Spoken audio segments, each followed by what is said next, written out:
ഈശോമിശിഹായ്ക്ക് സ്തുതിയായിരിക്കട്ടെ. നമ്മൾ ഇന്ന് ധ്യാനിക്കുന്നത് ഹെബ്രായ ലേഖനം 13-ാം അധ്യായത്തിൻ്റെ 4-ാമത്തെ വചനം. വിവാഹത്തെക്കുറിച്ച് പഠിപ്പിക്കുന്ന ഒരു പ്രധാനപ്പെട്ട കാര്യമാണ്. വിവാഹം മാന്യമായി കരുതപ്പെടാതെ പോകുന്ന 3 രീതികൾ നമുക്ക് കാണാൻ പറ്റും. ഒന്നാമത്തെ കാര്യം, മാന്യമല്ലാത്ത രീതിയിൽ വിവാഹിതരാകുന്നത് എന്ന് പറഞ്ഞാൽ സത്യസന്ധതയില്ലാതെ പല കാര്യങ്ങളും മറച്ചു വെച്ച് വിവാഹ ജീവിതത്തിലേക്ക് പ്രവേശിക്കുന്ന സാഹചര്യമുണ്ടാകാം. പ്രത്യേകിച്ച് ഇന്ന് കേരളത്തിൻ്റെ സാഹചര്യത്തിൽ പല ദമ്പതിമാരും ഒരു കൗൺസിലിങ്ങിനോ സംസാരിക്കാനോ ഒക്കെ വരുമ്പോൾ പറയാറുള്ള ഒരു കാര്യമാണ്, പലതും മൂടിവെച്ചാണ് ഈ വിവാഹം നടന്നത്. അത് മാന്യമല്ലാത്ത രീതിയിൽ വിവാഹിതരാകുന്ന ഒരു കാര്യമാണ്. പ്രഭാഷകൻ 4:28 വായിക്കുമ്പോൾ അവിടെ പറഞ്ഞിരിക്കുന്നത്, മരിക്കേണ്ടി വന്നാൽ പോലും സത്യം വെടിയരുത്, എങ്കിൽ ദൈവമായ കർത്താവ് നിനക്ക് വേണ്ടി പൊരുതിക്കൊള്ളും. പറയുണ്ട്, എന്തെങ്കിലും രോഗാവസ്ഥകൾ നമ്മൾ വെളിപ്പെടുത്തേണ്ടതായിട്ടുള്ള രീതിയിലുള്ള രോഗാവസ്ഥകൾ, അതുപോലെ തന്നെ പ്രായം, സമ്പത്തിൻ്റെ കാര്യം, വിദ്യാഭ്യാസത്തിൻ്റെ കാര്യം, ഇങ്ങനെയുള്ള കാര്യങ്ങളിലെല്ലാം സത്യസന്ധത വളരെ പ്രധാനപ്പെട്ടതാണ്. ഇനി അവിടെ സത്യസന്ധമല്ലാത്ത രീതിയിൽ വേണമെങ്കിൽ വിവാഹ ജീവിതത്തിലേക്ക് പ്രവേശിക്കാം.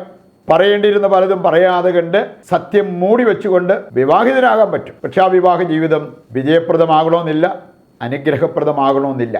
രണ്ടാമതൊരു കാര്യം നമുക്ക് കാണാൻ സാധിക്കും, വിവാഹം കഴിഞ്ഞിട്ട് മാന്യമല്ലാത്ത രീതിയിൽ പെരുമാറുന്നത്. ദമ്പതിമാർ പരസ്പരം സ്നേഹിക്കാനും സഹായിക്കാനും പരിപൂർണരാക്കാനും വിളിക്കപ്പെട്ടവരാണ്. എന്നാൽ ഇന്ന് അവരെ വെറും അൻ ഓബ്ജക്റ്റ് ഓഫ് പ്ലഷർ എന്ന് പറഞ്ഞാൽ എൻ്റെ സുഖത്തിനുള്ള ഒരു വ്യക്തി എന്ന രീതിയിൽ കാണുന്നവരുണ്ട്. അങ്ങനെ ജീവിത പങ്കാളിയുടെ താല്പര്യങ്ങളോ ശാരീരിക മാനസിക അവസ്ഥയോ ഒന്നും നോക്കാതെ കണ്ട് സ്വന്തം താല്പര്യം നേടിയെടുക്കാൻ അവരെ സമീപിക്കുന്ന വ്യക്തികളെ കാണാൻ പറ്റും. അത് മാന്യമല്ലാത്ത ഒരു വിവാഹ ജീവിതമാണ്.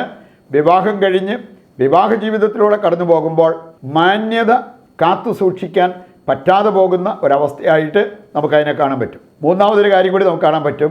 ചിലർ അവിവാഹിതരാണ്, വിവാഹം കഴിച്ചിട്ടില്ല, കഴിക്കുന്നുമില്ല എന്ന തീരുമാനമുള്ളവരുണ്ട്. എന്നാൽ അവർ മാന്യമല്ലാത്ത രീതിയിൽ അവർ ജീവിക്കുന്നത് നമുക്കറിയാമല്ലോ.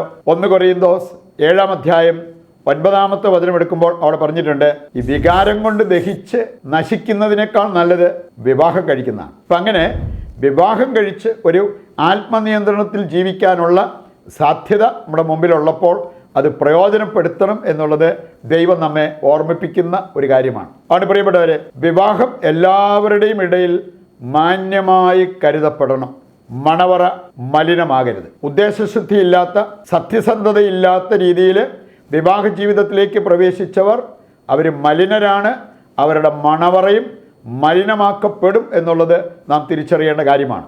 അങ്ങനെ മലിനമാക്കപ്പെട്ട മണവറയിൽ നിന്നുണ്ടാകുന്ന കുഞ്ഞുങ്ങളിൽ വലിയ ഗുണമേന്മ നമുക്ക് പ്രതീക്ഷിക്കാനാവില്ല.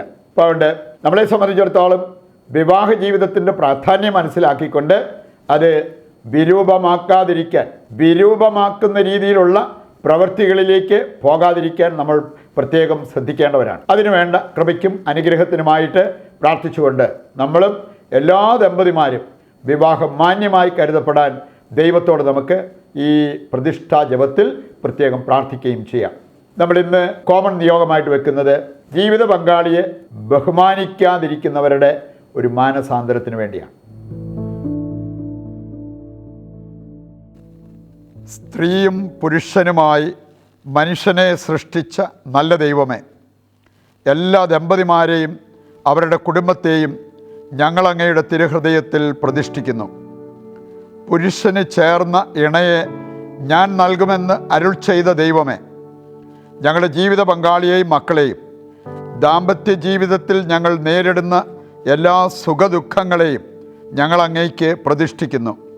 വിവാഹത്തെ വിരൂപമാക്കുന്ന സ്വാർത്ഥതയും അസൂയയും അശുദ്ധിയും അഹങ്കാരവും വെടിഞ്ഞ് വചനത്തിലും സ്നേഹത്തിലും വേരുപാകി അടിയുറയ്ക്കാൻ ഞങ്ങളെ സഹായിക്കണമേ. പ്രാർത്ഥനയും പരിത്യാഗവും വിശുദ്ധിയും വിശ്വസ്തതയും ശാന്തിയും സമാധാനവും ഞങ്ങളുടെ കുടുംബത്തിൻ്റെ മുഖമുദ്രയാക്കണമേ. സ്നേഹിക്കാനും സ്നേഹിക്കപ്പെടാനും അതിലൂടെ ഏറ്റവും നല്ല സുഹൃത്തുക്കളാകാനും അങ്ങയോട് ചേർന്ന് മുപ്പിരിച്ചരടാകാനും എല്ലാ ദമ്പതിമാരെയും അനുഗ്രഹിക്കണമേ. ആമേൻ. നമ്മുടെ ഇന്നത്തെ എല്ലാ അവസ്ഥകളും ഇന്നിൻ്റെ എല്ലാ പ്രാർത്ഥനാ നിയോഗങ്ങളും ദൈവകരങ്ങളിൽ ഏൽപ്പിച്ചുകൊണ്ട് താഴ്ന്ന സ്വരത്തിൽ കർത്താവിനെ സ്തുതിച്ച് ദിവ്യകാരുണ്യത്തിൻ്റെ ആശീർവാദം നമുക്ക് സ്വീകരിക്കാം. യേശുവേ നന്ദി. Hallelujah, hallelujah.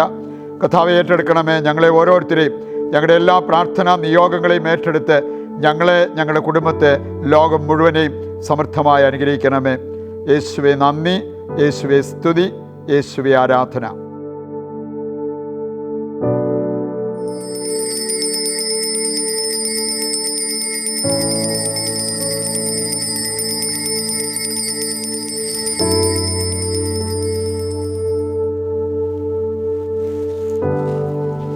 പരിശുദ്ധ പരമ ദിവ്യകാരുണ്യത്തിന് എന്നേരവും ആരാധനയും സ്തുതിയും പുകഴ്ചയും ഉണ്ടായിരിക്കട്ടെ. ഈശോ മിശിഹായ്ക്ക് സ്തുതിയായിരിക്കട്ടെ. ദൈവം നിങ്ങളെ സമർത്ഥമായി അനുഗ്രഹിക്കട്ടെ.